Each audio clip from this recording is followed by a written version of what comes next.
Magandang araw mga kaibigan. Pag-usapan natin ngayon ang kinabukasan ni ex-Senator Trillanes sa larangan ng politika. Tatakbo siyang pagkamayor sa Caloocan City. Ano ang kanyang kahihinatnan? Pagkatapos niyang siraan ang mga Duterte.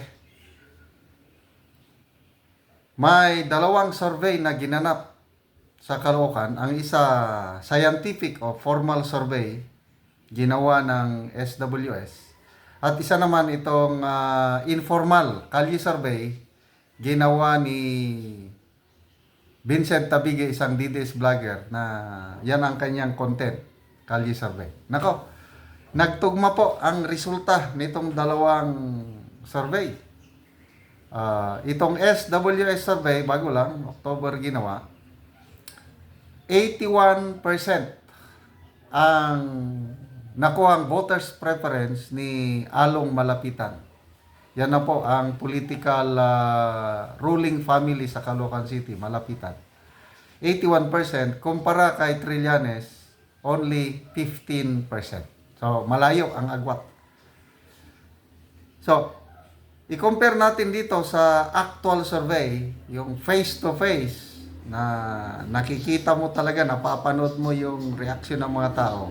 Ganon din itong ginawa ni Vincent Tabige.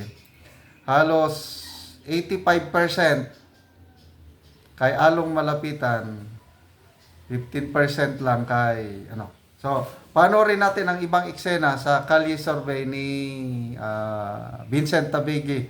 Salamat, Vincent. Napakasipag mong mag-survey. Caloocan po kayo? Kayo, ma'am. Taga-Caloocan po kayo? Kayo po, taga-Caloocan. Nasa isang market siya sa Caloocan. Survey lang po monumento. for mayor. Sino yung mga iboboto nyo ngayong halalan for mayor? Si Malapitan po ba or si Trillanes? Ako sino manalo. Sino manalo? Ayan, thank you po. Ma'am, taga-Caloocan po kayo? Yes po. Sino po yung mga iboboto mong mayor? Along Malapitan. Ayaw nyo kay Trillanes? Along solid po Malapitan. Thank you po, thank you. Ma'am, okay lang. Ayaw. Dito, taga dito si ma'am. Number 1 na. Malapitan. Boss, okay lang. Yan o, kitang-kita natin yung actual na pag-survey. Hindi. Kayo ma'am, taga-Caloocan. Sino po yung mga iboboto mong mayor ngayong darating na halalan? Ito pa rin dati. Dati, Ayaw. Ayan, thank you po, thank you. ayaw kay Trillanes. Promote ko na si Trillanes, ayaw. Sir, okay lang, sir? Survey. Taga-Caloocan kayo.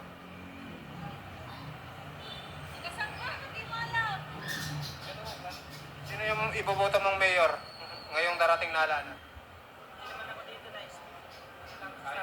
Ikaw, ma'am. Along! Along. Ayaw nyo kay Trillanes. Hindi ko pa siya kasi kilala eh. Hindi siya kilala. Malapitan kayo. Oo. Sige po, thank you.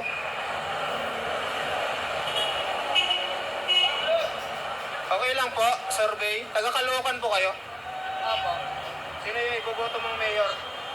Si Malapitan or si Trillanes?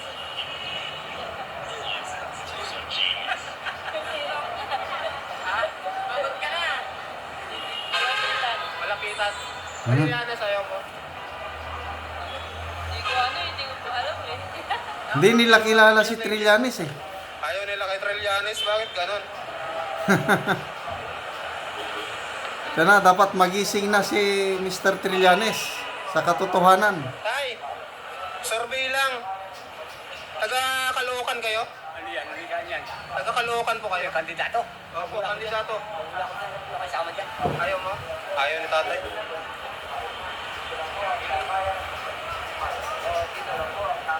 Sir, taga-Caloocan kayo? Ito.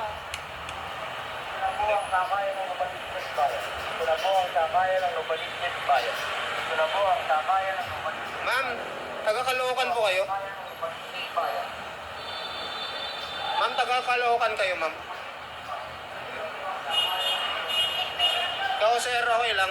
Taga-Caloocan po kayo. Sino po yung iboboto ng mayor ngayong 2025? Eh, di ba? Kailangan ko. Ito ba kasali? Oo, dalawa sila. Si Trillanes. Ayun, bakit po Trillanes? Ayun, may nag-iisang Trillanes. Basta Trillanes. Ayun, thank you. Hmm. Taga-Caloocan kayo? Bumoboto ka na? Ayun, thank you. Ma'am, okay lang. Bumoboto ka? Sino iboboto mong mayor dito? Si Trillanes or si Malapitan? Trillanes? Bakit? Yun, may dalawa na. Basta Trillanes. Ikaw, ma'am. Sino? Malapitan o Trillanes?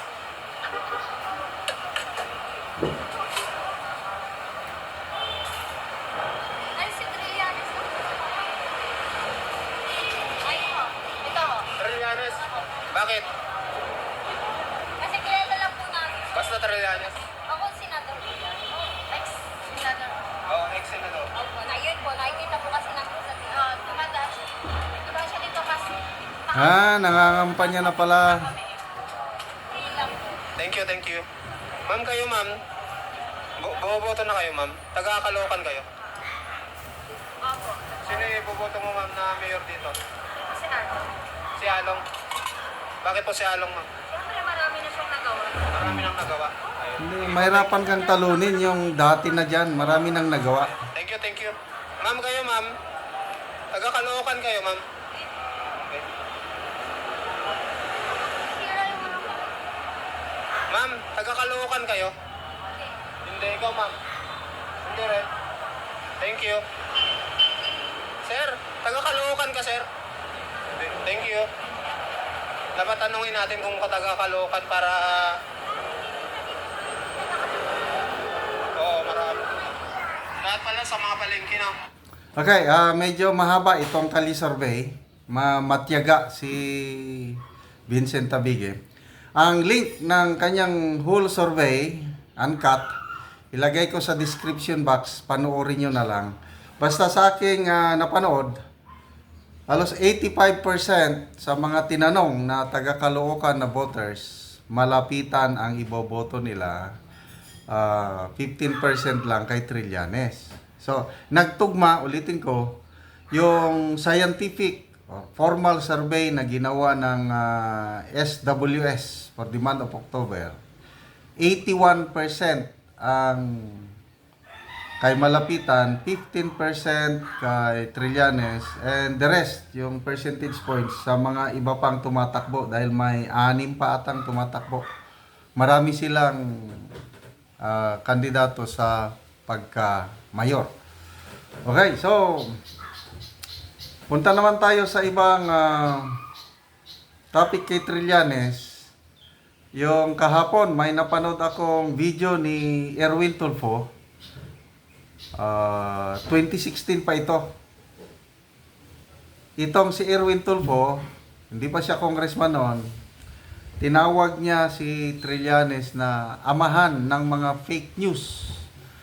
Nang dahil sa inilabas niyang listahan, yung mga bank accounts ni Duterte na sabi ni Erwin Tulfo, broadcaster pa siya noon, mismo na ang bangko, yung Bank of Philippine BPI, ang nagpatotoo, nagbigay ng certification na walang ganong kalaking amount na deposito ni PRRD sa BPI. Kasi according sa lista ni Trillanes, 281 million ang pera ni Duterte sa BPI. Ang actual lang pala nga deposito nasa 16 million according to Attorney Salpanelo. Nung una pala, nagpirma na ng waiver si then Mayor Rodrigo Duterte. Hindi pa siya nanalong presidente Kasi itong listahan na ipinapakita ngayon ni Trillanes, yung pinakita niya sa Quadcom, lumang issue na yan. Unang ipinakita ni Trillanes yan 2 weeks bago presidential election noong 2016. Na ang purpose nila is sirain nila yung kandidatura ni then Mayor Rodrigo Roa Duterte. 2 2 weeks before the election. Kasi nangunguna na sa rating si Duterte, yan na yung last attempt ng mga kalaban ni Duterte at ginamit yang si Trillanes para ipalabas yung listahan. Wala siyang napatunayan noon, hanggang ngayon wala pa rin. Kaya tinanong ni Karen Davila si Secretary Remulla, anong masasabi niya doon sa listahan ni Trillanes? Nako, ang sagot ng DOJ Secretary is, he who alleges must prove. Mahina, mahina ang akusasyon ni Trillanes, hindi namin aaksyonan yan, dagdagan niya yung ebidensya niya dahil mahina ang ebidensya. Yun po ang kahinatnan itong birada ni Trillanes laban kay Pangulong Duterte. So, good luck, Mr. Trillanes, sa iyong kandidatura sa Caloocan.